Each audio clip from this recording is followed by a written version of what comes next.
ప్రపంచ వివాహ పరిచయ వేదిక #1 మ్యాట్రిమోనీ యాప్ 3 Knots తో లాగిన్ అవ్వండి. మీకు సరైన జీవిత భాగస్వామిని మీరే ఎన్నుకోండి. ఎక్కడి నుంచి మీరు?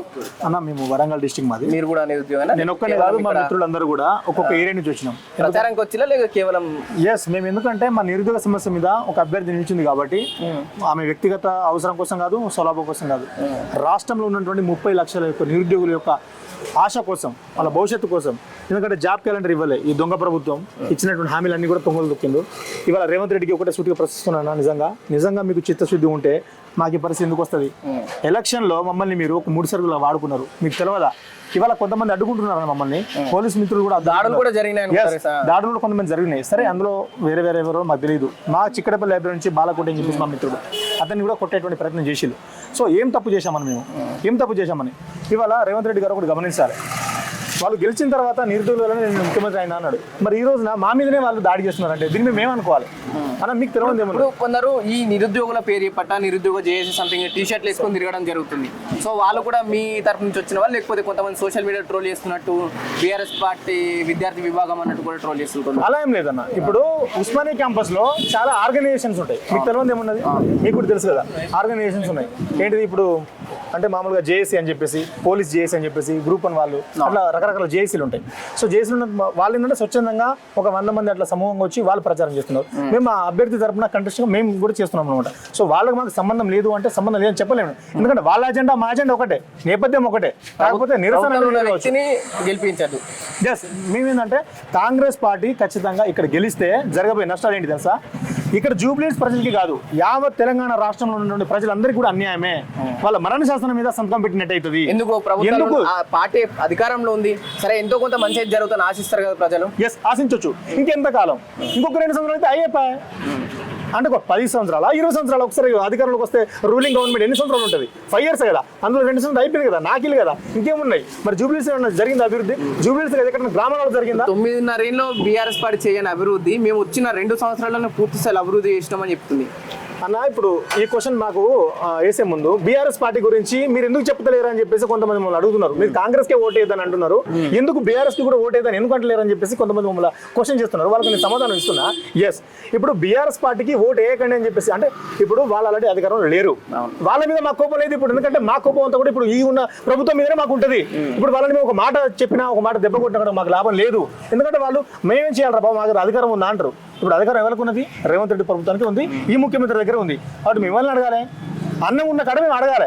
మాకు ఆకలి అవుతుంది, లేని వాళ్ళ దగ్గర అడుగుతుంది మాకేమొస్తుంది? కాబట్టి నిన్నే ప్రశ్నిస్తాం, ఎందుకంటే నిన్నే మేము గెలిపించినాం కాబట్టి, నీకే మేము ఓటేసినాం కాబట్టి నిన్నే బరాబర్ అడుగుతాం మేము. కొన్ని పార్టీలు నిరుద్యోగులని వాడుకుంటున్నాయి వాదన కూడా ప్రధానంగా వినిపిస్తుంది సోషల్ మీడియాలో, వాళ్ళకైతే సమాధానం ఏంటి? అర్థం కాలే.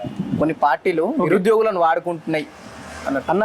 కొన్ని పార్టీలు కాదు, నిరుద్యోగులను ఎవరైతే నిరుద్యోగుల సహాయం కోరని ఏ పార్టీ గెలవదు.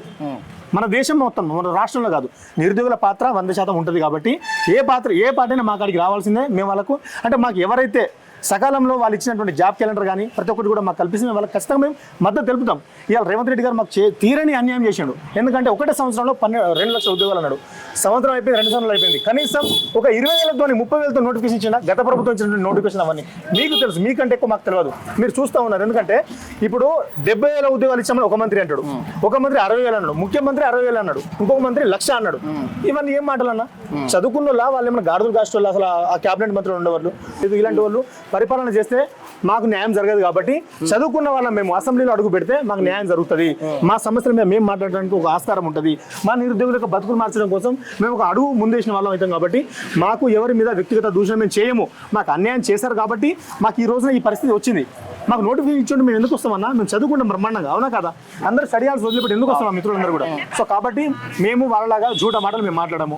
సో కాబట్టి రేవంత్ రెడ్డి గారు, ముఖ్యమంత్రి గారు నిజంగా మా నిరుద్యోగులు అయితే చాలా అన్యాయం చేసిందన్న.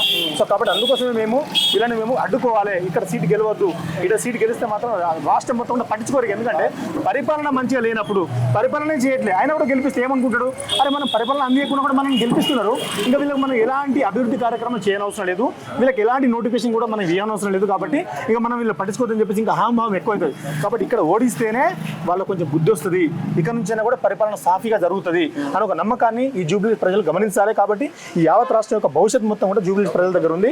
కాబట్టి ప్రజలకు నేను చేతులు మొక్కుతున్నా, దయచేసి ఖచ్చితంగా ఇక్కడ మా ఇండిపెండెంట్ అభ్యర్థికి మీరు ఓటేసి గెలిపించాలని చెప్పేసి కాంగ్రెస్ నాయకులకు మాత్రం ఓటేయద్దు దయచేసి, ఎందుకంటే మా ప్రాణాలతో జలగాటం ఆడుతున్నారు. ఇవాళ ఈ బస్తీలలో కూడా చూడండి రోడ్లు ఎంత అద్మానంగా ఉన్నాయో, చిన్నపిల్లలు పోతే మొత్తం కూడా అక్కడ కాలు ఇరకపోతే మొత్తం కాళ్ళని బోన్స్ అని కూడా బ్రేక్ అయిపోతుంది, ఇంత ఘోరంగా ఉంది. ఇప్పుడు తెలంగాణ వచ్చి దాదాపు 11-12 ఏళ్ళు అవుతుంది. ఎట్లుంది మరి జూబ్లీ హిల్స్ పరిస్థితి అభివృద్ధి? అన్న తెలంగాణ వచ్చినప్పటి నుంచి కూడా ఇక్కడ ఒక అక్క చెప్పింది, బ్రహ్మాండంగా మాట్లాడింది, తమ్ముడు ఇక్కడ 10-15 సంవత్సరాల నుంచి కూడా మా యొక్క అభివృద్ధి ఏం జరగలేదు, ఇలానే ఉంది, ఎవరు వచ్చినా కూడా మా బతుకులు మారట్లేదు అని చెప్పేసి అక్క మాట్లాడుతుంది. మీరు ఇలా పోటీ చేయడము ఒక కొత్త ఆలోచనతోనే మీ యువత ముందుకు రావడమే చాలా గ్రేట్ బాబు అని చెప్పేసి అప్రిషియేట్ చేసింది అక్క. సో కాబట్టి జూబ్లీ హిల్స్ కూడా ఎలాంటి మార్పు లేదన్న.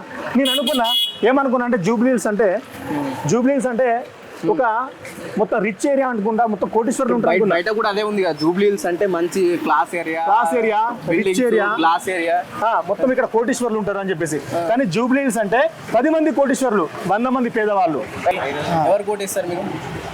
ఎవరికైనా వేద్దాం చూసాం. మీరేమనుకుంటున్నారు? ఇప్పుడు గతంలో 9.5 ఏళ్ళు బీఆర్ఎస్ పాలన చూసిండు, 2 ఏళ్ల నుంచి కాంగ్రెస్ పాలన చూస్తుంది. ఇప్పుడు ఇట్లాంటి నిరుద్యోగులు ఎంతో మంది రోడ్ల మీదకి వచ్చింది. సో మీరు ఎవరికి వేద్దామనుకుంటున్నారు? రూలింగ్ పార్టీకి వేయాలి. ఇప్పుడు ఉన్నాయి 3 సంవత్సరాలు రూలింగ్ పార్టీకి వేస్తే పని అవుతుంది. ఇప్పుడు వీళ్ళకు ఇంతకు ముందు కూడా రూలింగ్ పార్టీ లేదు.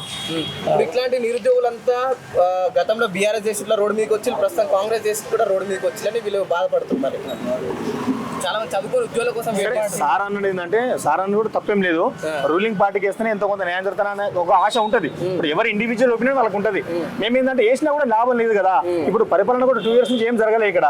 ఇప్పుడు వేసినా కూడా ఇప్పుడు ఆ సీటుతో పెద్ద వాళ్ళు చేస్తే ఏం లేదు అనేది మన వర్షన్ ఉంటుంది. కాబట్టి మా నిరుద్యోగులకు ఇచ్చిన మాట వాళ్ళు నిలబెట్టుకోలే, ఉద్యోగాలు ఇవ్వాలి. ఇక్కడ చదువుకున్న వాళ్ళంతా కూడా యూత్ అంతా కూడా ర్యాపిడో, ఊబర్, ఓలా నడుపుకుంటే బతుకుతున్నారు. ఎవరైనా గవర్నమెంట్ జాబ్ చేస్తున్నారా, ప్రైవేట్ కంపెనీలు చేద్దామంటే నాన్ బోర్డర్స్ వచ్చి ఇక్కడ 70% వాళ్ళే ఆక్యుపై చేసుకుంటున్నారు. మన తెలంగాణలో మనకి ఎక్కడే ఉంది, బతకనికి ఎక్కడే స్కోప్ ఉంది. షాపులలో పోతే మొత్తం బయట ఉన్నటువంటి ఫుడ్ కోర్ట్ కానీ అవన్నీ కానీ కూడా మళ్ళీ బయట ఇతర వాళ్ళే ఉన్నారు.